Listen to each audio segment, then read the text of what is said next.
Spotlight is proudly sponsored by HEC Media, St. Louis's home for arts, education, and culture.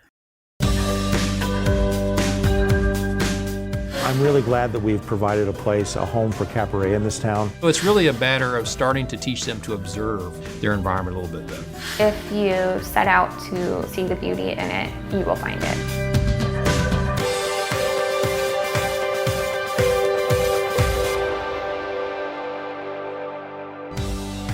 Today on Spotlight, the St. Louis Art Museum reimagines its Oceanic Art exhibit. Plus, her experience with long-term illness inspired her to write a story about staying positive through adversity. And then meet an artist who creates beauty with a 19th century camera. But first, how you can explore the night sky in St. Louis County. It's Sunday and you're watching the Emmy Award-winning Spotlight.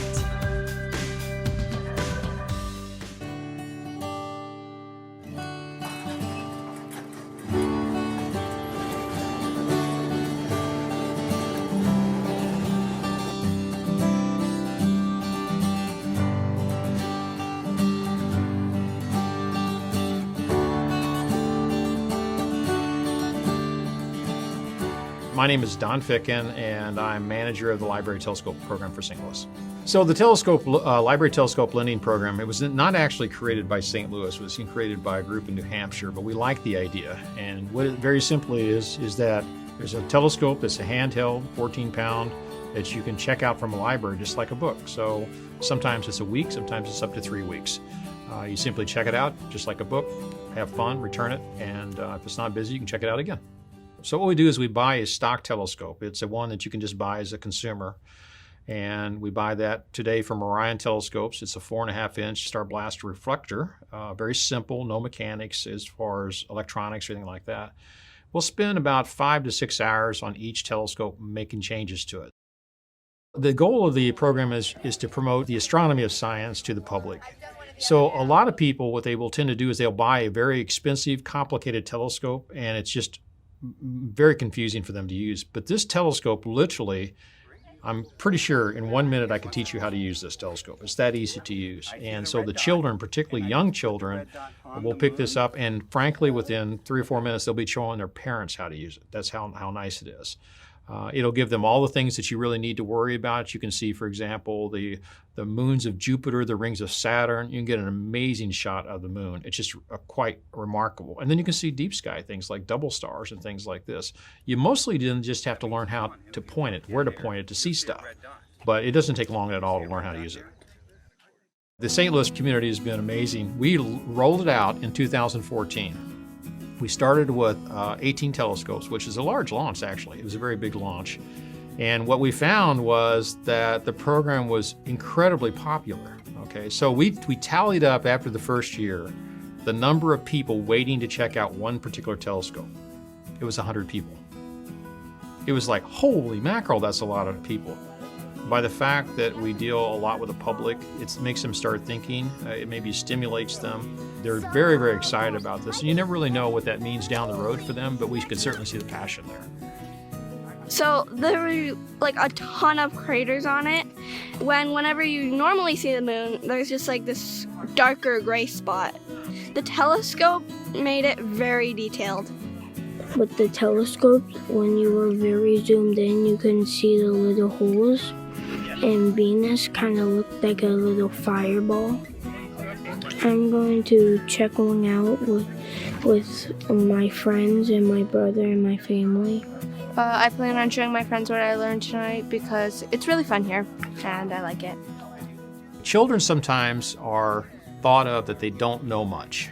Okay, but the truth is they're very natural at this type of thing. If you put them on a telescope, yeah, they'll wiggle the dials, and sometimes you let them need to go through all the wiggling and moving things around and just moving things.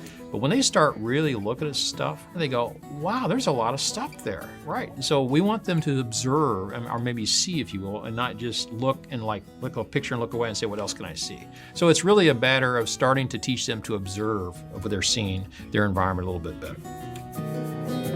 Scan the QR code on your screen to follow us on Facebook, Twitter, or Instagram. Artists have drawn from nature to create all kinds of extraordinary three-dimensional forms that really demonstrate the great imagination and ingenuity of artists working in these areas of the world which just have incredible natural surroundings. We have 5 renovated, newly expanded galleries for our Oceanic Art collection. For visitors who experienced the previous installation, they will notice a great opening of the space. They will notice more works on view, either individually or in much smaller groupings. They'll have an opportunity to approach works of art much more closely than they ever have been able to do so before. Oceanic Art is art from the Pacific Islands and from Australia. We have art from many cultures, from New Ireland, from New Caledonia, from Vanuatu, from the Solomon Islands. The strength of our collection is art from Melanesia, specifically art from New Guinea. We started the story with kind of a dramatic display of miniature canoes. And these canoes refer to the founding ancestors and this great journey that some very brave people made 25,000 years ago, leaving Southeast Asia and then moving in, sailing by canoe to the continent that would later break apart into Australia and Papua New Guinea. All of the arts in these galleries are acknowledging those founding ancestors. Some of the works are related to initiation ceremonies. These are ceremonies in which young boys become acknowledged as men, as ready for all of the responsibilities of adulthood. There are a number of artworks that are related to funerary ceremonies, and then there are some more secular works, and those tend to be smaller objects. These are objects that we were not able to show previously, and that the smaller casework that we have now allows us to show more intimately. And so these are objects like personal adornments, body adornments. And then in the Polynesian gallery, we have a lovely grouping of art related to food preparation and serving. These are objects that would have played an important role in gathering the community and then also in demonstrating the status of the host, right? So this very large bowl that then signifies, wow, I'm an important person in this community that I can serve so many. The galleries of Melanesian and Polynesian art draw from our permanent collection. The majority of our Oceanic collection was a bequest from Morton D. May, and it's really thanks to his broad interests in art and art collecting that this material is here. This gallery, which features Aboriginal Australian art, draws in part from our permanent collection and in part from a loan of art from a local collector, Mary Brunstrom, and her husband Gerald. Mary ran a gallery in St. Louis for many years dedicated to contemporary Australian art. Perhaps one of the most surprising objects when people walk into this gallery is the painted car door, and that's a work of contemporary art from a community in the central desert of Australia called Utopia. The bark paintings that we have on view date from the early 20th century. In terms of the graphic forms that you see, they do seem to refer to rock paintings that are some 20,000 years old as well that have been found in Australia. So there is this ancestral connection. This gallery is going to be in place for the next 2.5 years. It's a highlight complementing the reopening of our permanent Oceanic art galleries. In all of these galleries, there are a number of light-sensitive objects, and there are a number of rotations planned over the years. So if there are some organic materials that particularly draw a visitor's eye, I would suggest that they make a point to come see what we have in place now and then return next year when we change things. Also, don't miss Nubia, Treasures of Ancient Africa at the St. Louis Art Museum, closing August 22nd. The ancient world was a much more global, cosmopolitan place than we tend to think. Northern Africa Southern Europe and Western Asia were very interconnected throughout all these times, and you can't really understand one culture without understanding at least something about all of them. Nubia deserves to have a place in history equal to Egypt, but has tended to be overlooked for various reasons. So ancient Nubia covers the area from the southernmost part of Egypt and the northern part of what is today Sudan. It was never actually called Nubia in antiquity, it was called Kush. And it's ancient Egypt's far less famous neighbor to the south. The two roughly corresponded in terms of their chronology from the Neolithic to the early Byzantine period. So it's really about a 5,000 year period. This exhibition only covers about 2,000 years of that. There's sculpture, a lot of jewelry. The Nubian jewelers were among the best in the ancient world. Very fine pottery, decorative arts, furniture. It's exclusively from a collection in Boston, which is the largest collection of Nubian art outside Khartoum. And it's the result of excavations that we carried out in what is now Sudan and southern Egypt from about 1910 to about 1930. Our collection has not been on view for over 10 years. So we really wanted to give it a chance to be seen. So we put together this exhibition, which first stop was in the Netherlands at the Drents Museum in Aachen. And then we had it in Boston at the end of 2019, beginning of 2020, and this is the third venue. Trade was always a major part of their economy. Their location on the Nile Valley is right where a number of trade routes from Central Africa, Western Africa, the Red Sea come together. But also the fact that they are located in an area where gold is very abundant. So they were the principal producers of gold for much of the ancient world. Animals play an intrinsic role in their civilization, both from an economic standpoint and a religious standpoint. And they seem to have really had a close bond with nature. They're sort of a pastoral civilization in addition to being an urban civilization. So they're taking advantage of their location and their resources. They're in many ways ahead of their time in terms of their skills with metalworking. They're kind of enigmatic culture as well, because for much of their history, they didn't leave written records, or they left written records in a script that we can't decipher yet. So there's a lot that we don't know about the ancient Nubians, and I think that's one thing that is important for people to remember, is that history is not static, that just over the last couple of decades, enormous amounts of new information has come forth from excavations in Sudan. There are still people in northern Sudan and southern Egypt today who identify as Nubians. So the culture isn't actually gone, it's just morphed. In no way is this history written another 20 years from now. This will seem outdated. Visit slam.org for more info. HEC celebrates St. Louis like no other media outlet, highlighting those making a difference through science and technology. It's a wonderful community of young entrepreneurs who are all doing very amazing things. Focusing on arts and education. Poverty is not going to stop a student from getting a quality education. We can't let that happen. Broadcasting meetings and functions to educate and inform our community.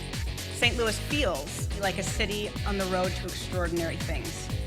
Producing compelling documentaries celebrating our region. Henry Shaw founded the Missouri Botanical Garden, one of the first of its kind in the country and one of the best of its kind in the world. Visit hecmedia.org for up-to-date, locally produced stories about the people and organizations who make St. Louis great.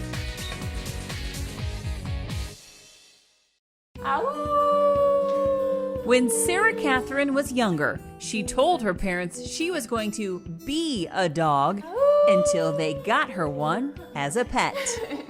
When I'd take her to the doctor's office, she would bark. My sister's friend had a little brother my age, and he told his aunt, she's weird, she barks. She was on the back of the couch howling out the bay window. So when Alice Eloise came into her life, it was instant puppy love. She is as silly as they come, as loving as they come, and as soon as I met her, it felt so right. This double doodle is more than just Sarah Catherine's BFF. She's her service dog. A double doodle is a puppy who has one parent who's a golden doodle, and the other parent is a labradoodle. And they were initially bred for service work. Sarah Catherine's journey to this silly service dog, as she calls her, began when she was 12 years old. A simple ankle sprain turned into a rare diagnosis. Reflex sympathetic dystrophy, also called chronic regional pain syndrome. In the years to follow, several other symptoms began, so she traveled the U.S. seeing doctors. The talk of like an ulcer at first, and then it's not that. Lyme disease. I was diagnosed with very severe digestive tract paralysis. Cellulitis. I lost a lot of use of my right arm. A doctor finally landed on HLH. Something called hemophagocytic lymphohistiocytosis, which is a mouthful. It's also called HLH, and it's very rare. It's typically found in little kids, babies even. I was 19 at the time. After she lost function in her left arm, she decided a service dog like Alice Eloise might not be what the doctor ordered, but it's exactly what she needed. Puppy love is the most healing medicine there is. It really is. Early on in her illness, Sarah Catherine says she made a decision. I decided that I would rather be happy than sad. Super, super groundbreaking, I know. But it got me thinking that, you know, you can't help the things that happen to you, but you can do your best to how you react to them. She even wrote a children's book about that idea, Alice Eloise Silver Linings, the story of a silly service dog. I didn't want this to just be a book about a service dog. I had to let that shine through, let her just genuine, beautiful, bright, silly personality shine through. In the book, Alice Eloise looks for the positive, or silver linings, in each situation as she overcomes challenges learning to be a service dog. Sometimes it's really, really small. Some days it might not be anything big, but still noticing those little things can make such a difference. And just to not give up, because you'll really can miss out on some of those bright, beautiful silver linings if you do. We read the book to kindergarten, first and second grade at St. Mary's School. And a lot of them were unfamiliar with service dogs, and so they learned about how they can help and also what to do when they encounter them. We've donated to my hematology clinic. I'm still in pediatric care. And to, you know, hand out books and plushies to kids going through cancer treatment, that's incredible, just to see it impact other people whenever they're going through a hard time, especially. The book's message is simple. There's always a reason to smile, but sometimes you might have to look for those silver linings. Just because you're going through a difficult time doesn't mean that there isn't something good coming very soon, or even right now. Service dog Alice Eloise will always be Sarah Catherine's silver lining, and now these two besties hope their new book will do the same for readers. I had really big dreams. I wanted to be a vet, I wanted to be a missionary, I wanted to go to Africa, rehabilitate lions, and none of those turned out the way I thought. But I also have some really beautiful things that I'm very thankful for. If these things hadn't happened to me, I wouldn't have Alice Eloise. I wouldn't be sharing this message with people.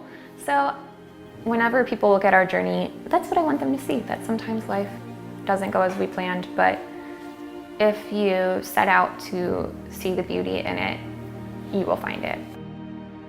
You can find her book at aliceeloise.com. It's also on Amazon. A new spot to watch Cabaret later on Spotlight.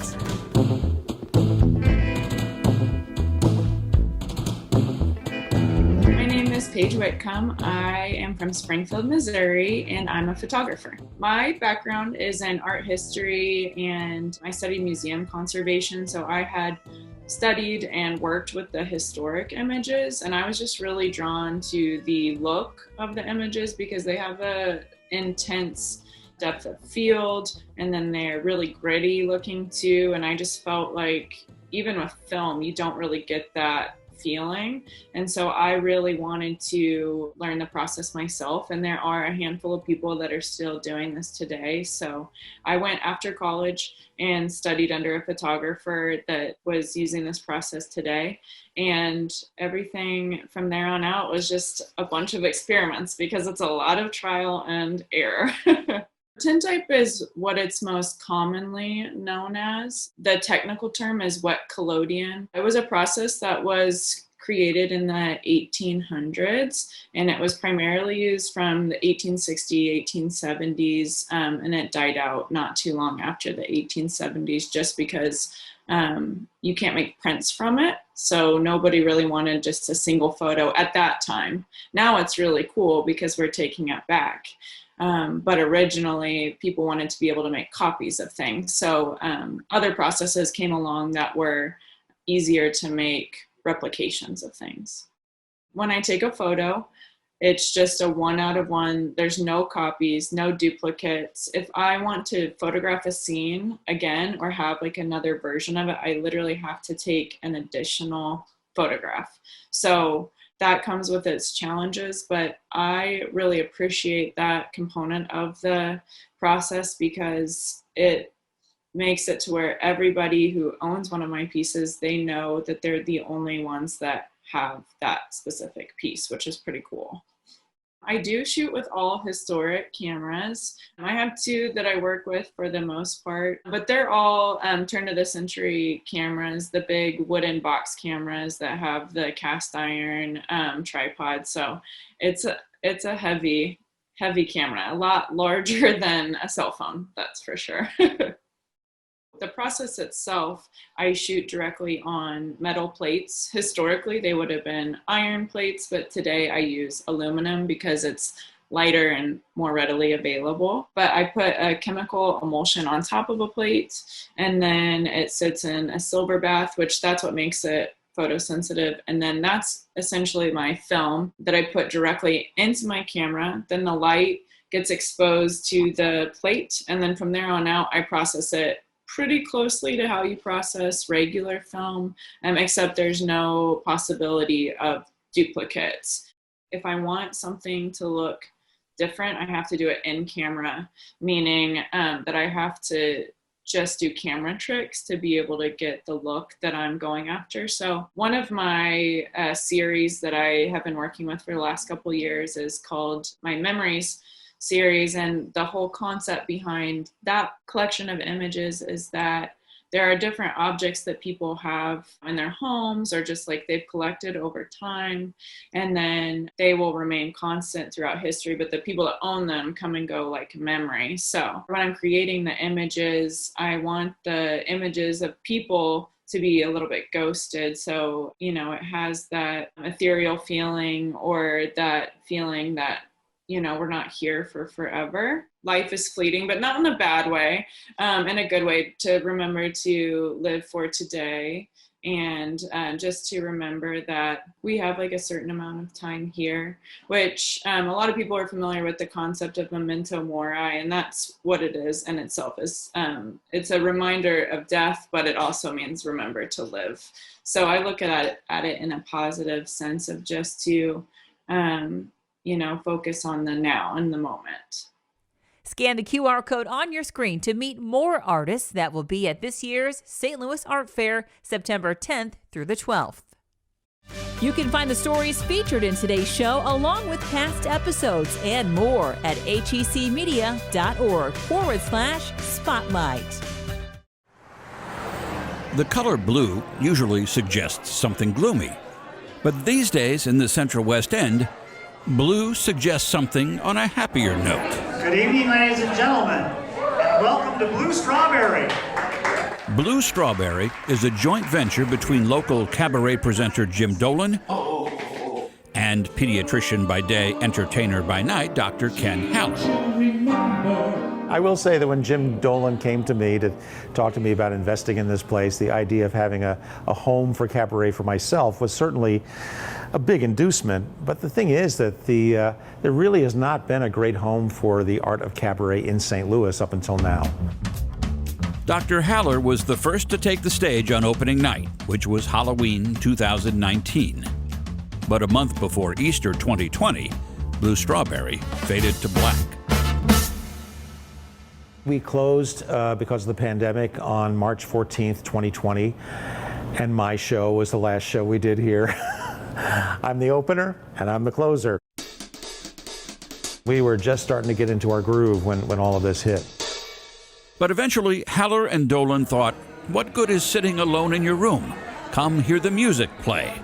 Socially distanced, of course. Or at least log on and hear the music play. Don't have much money. Blue Strawberry went virtual, complete with an electronic tip jar. By the fall of 2020, the place began inching its way back to normal. But with hardly any singers touring, Blue Strawberry had to pivot. There just really weren't the kind of artists that we were built for. However, there were a lot of other venues here in town that had shut down temporarily and some permanently, and there were a lot of artists who needed work and wanted a place to perform. So since then, we have had a much wider array of artists here. And so we've ended up with a much larger clientele. One of those artists is Adriana Marie, who, along with her guitarist husband, recently moved from California to St. Louis. This gig at Blue Strawberry was their first local performance. It's a gorgeous room. I've watched quite a few shows virtually, so I already sort of had a feel. This room sounds so good. Blue Strawberry also serves food, making it a destination instead of just a stop on the way to someplace else. But why is it called Blue Strawberry? Well, Jim Dolan, whose brainchild this is, took a trip many years ago up north to the Great Lakes, and he stopped at some fruit stand, and they had these strawberries that looked purple, and these people at the fruit stand called them blue strawberries. The next year he went back up to the same place and went to the same fruit stand, and he said, "I'd like to get some more of those blue strawberries." And they said, "We don't know what you're talking about." And so he determined that if he couldn't find blue strawberries, he was going to create one. And here we are. My big innovation with the strawberry was he wanted the logo to be a strawberry that was like on its tip. I said, "This is a relaxed place. The strawberry should be reclining on its side." And he's like, "I like that." Running a successful bar is tough. Also need a cup of chili. Running a successful restaurant is even tougher. Throw show business into the business plan, and you're really taking a risk. But despite COVID's continuing threat, business here seems very good. As Stephen Sondheim said, good times and bum times. I've seen them all, my dear. I'm still here. I'm really glad that we've provided a place, a home for cabaret in this town, but I'm also so glad that a lot of other people have discovered us, both audience members and artists, and I hope that they'll keep coming back.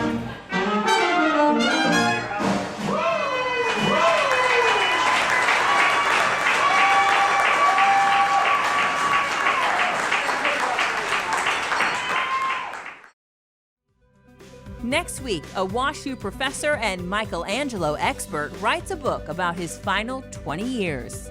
Plus, an inside look at the summer group show at Hauska Gallery. Thanks for watching Spotlight. Join us next Sunday at 9:30 a.m. on KPLR 11.